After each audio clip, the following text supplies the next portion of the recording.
The conversation of today mostly concerns the subject of money, in particular the profit motive. Why is the cost of protecting one's financial assets often measured in the deaths of your own men? Why do crooked thieves and knaves betray and steal from each other? Why do marriages end over the simple subject of a financial disagreement? And most importantly, why do men go through the trouble they do to perform such labor? The answer is simple. Doing nothing is the surest way to be just that. Nothing. Laziness and indolence lead to atrophy.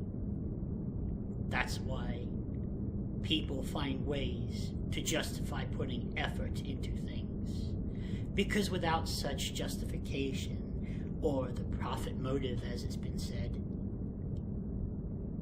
nothing gets done and people eventually succumb to ruin and neglect. Money ain't the only thing people use to motivate themselves. Hunger was the first profit motive. When people were hungry, they put in the work just to get by to eat. Then, people learned how to do business with each other. One guy knew how to make weapons. Another guy knew how to flay hides. Someone knew how to build houses. Eventually, they ran into a problem. One guy and what he brings ain't always needed by another guy. So they made up a money system. Coin. Someone put the idea in everyone's heads that a piece of metal was worth trading all your things for to get something back. That guarantee weren't always honored, but it put the concept of this money good anywhere into people's minds. And I learned how to make do with coin. Coin guaranteed that you got a bite to eat. And that is why people work so damn hard for money. This invariably led to the creation of financial institutions, the purpose of which was to provide a safe place where people could store their wealth, free from the fear of being pillaged by bandits. Thievery and banditry have been around since ancient times. These institutions provided some measure of safety and security for people's hard-won wealth. And yet, who compensates the workers? Where does the money come from? People do not simply waste their lives performing services for others without compensation, if they are wise. You cannot fill another's cup if your own is empty. There are many people who do not understand the function of a monetary system, and thus remain trapped in it by their own ignorance and refusal to become something of worth. People who choose to add nothing of value to society will forever bemoan the ones who do. Ne'er-do-wells who do not understand that nothing is done in life without a price. And if they do not pay the price themselves, someone else must. Someone else's sacrifice ensures the welfare of those who choose to do nothing. Were it not for someone else's sacrifice, you would all surely perish if you continued the way you exist now. That sacrifice was made possible only through the profit motive. Such people never do anything without a guarantee, or at least a promise, of some kind of a reward. If you are good at something, do not be afraid to begin charging for your services. Because if you do not, allow my friend here to explain what happens. You're gonna get ripped the fuck off. That's what's gonna happen. Because if you're good at something, like carrying a purse full of jingling coins into a poor part of town, what do you think it attracts? Bums, thieves, criminals, and ne'er-do-wells. People who choose to not add value to society because they chose the parasitic route of taking things from unsuspecting travelers.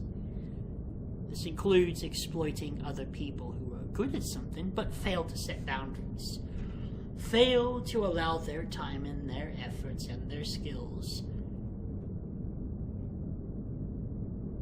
to be recognized and paid for.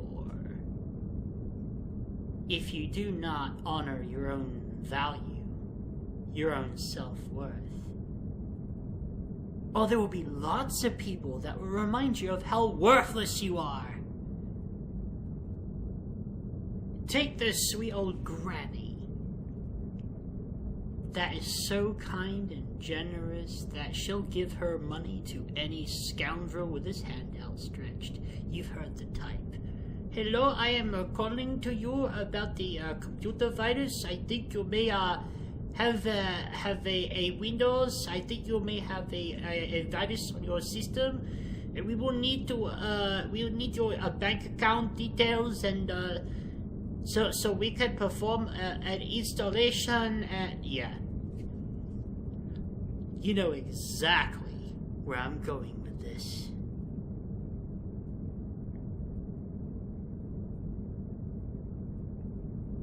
Don't let what you spent so long cultivating go to waste. Speaking of waste, I'd like to spend a moment to talk about it. Why it's such an insidious thing. The world is run by sloth, not greed. Because greed requires competence.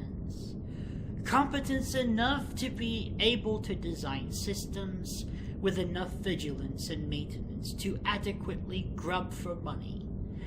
Where there are faults anywhere in this process, where things such as lost sales result, lost revenue because of problems in the pipework, that's not greed anymore.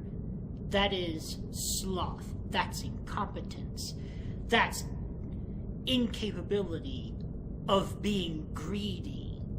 You see, entirely different sin. We call it sloth. Decadence, neglect, moral decay, infrastructural collapse. It's all sloth.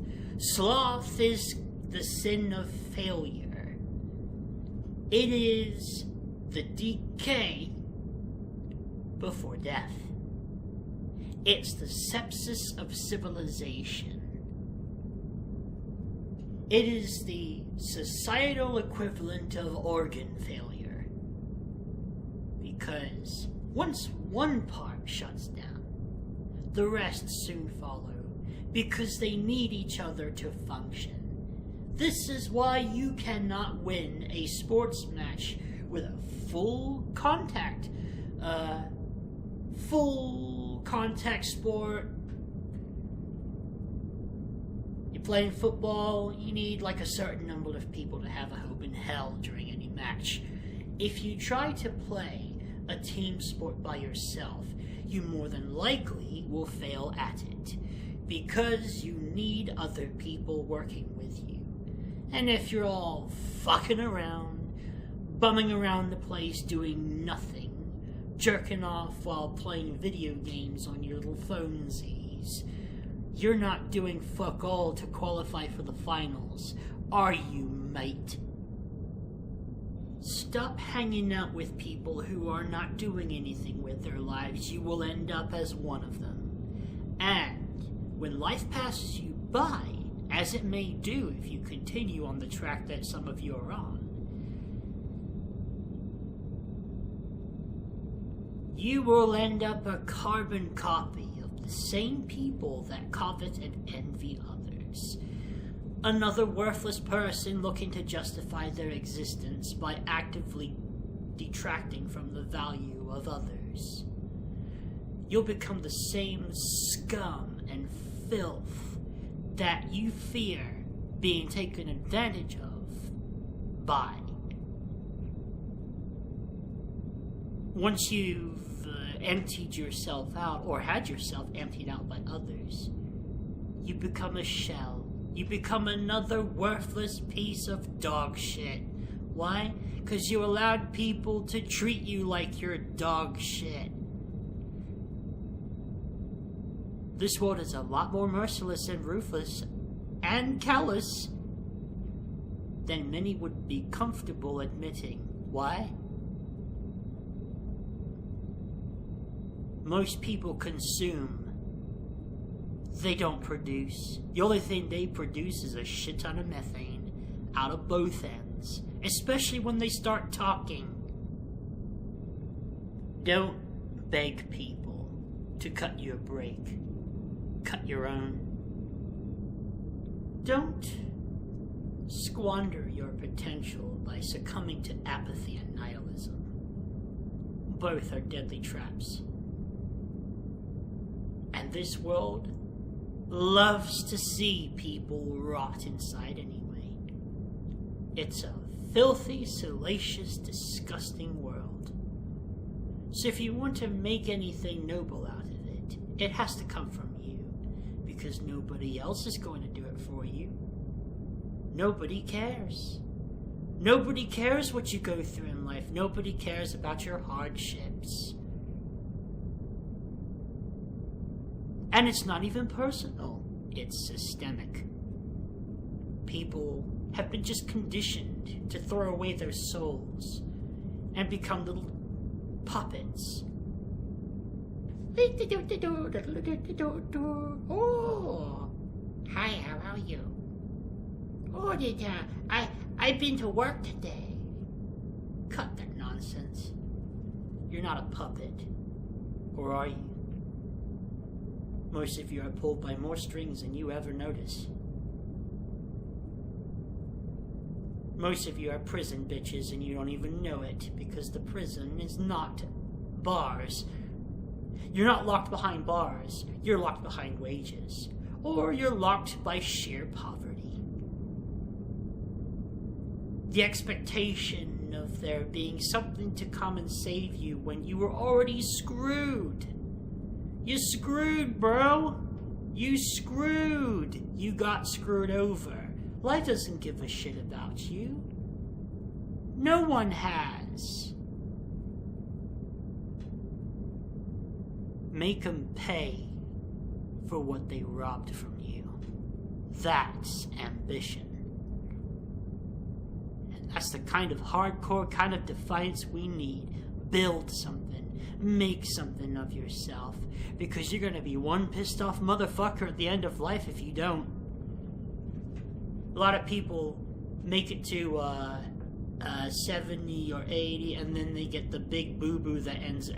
They're sitting on the deathbed and be like, oh no, I wish I had done more with my life. Or they'd be like, fuck. Don't let that be you. And don't pay attention to all the nonsense out there. All this nihilistic bullshit of, well, it's over before you know it. Shut the fuck up. Shut the fuck up, you absolute numbnuts. Save that for the defeatist legion. Save that for people who have already lost their souls. Gave it up for comfort and acceptance. Guess what? Life's uncomfortable. death doesn't offer much consolation either. Back in the day, a lot of people took pride in their work because of the meaning of doing. Nothing makes me happier than knowing that what I pummel in the fireplace gets sold, makes money, and is appreciated by other people. You gotta do the digging, you gotta do the farming, you gotta do the harvesting, and then you gotta do the baking if you're making that bread. I'm gonna sum up work ethic in 2 phrases. Something need doing, work complete. I don't want to hear nobody talk about effort not being important. We're alive because of effort. Effort gets you things. Effort gets you places. Effort gets you somewhere in life. I don't want to hear no talk about smart people moving money around business. It ain't honest work.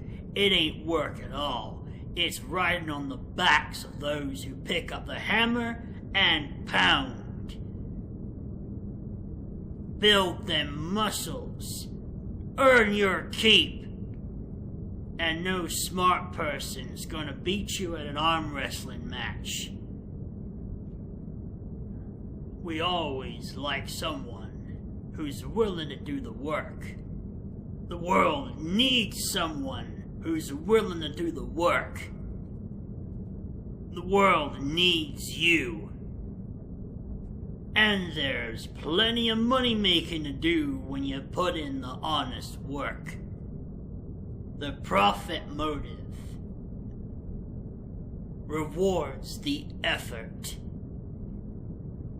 Do not confuse those who cannot be of help to themselves with those who refuse to be of any help at all. A broken bone and an addled mind are understandable, but it takes an able mind to conceive willful exploitation of systems designed to protect and nurture the incapable and what is left of their lives.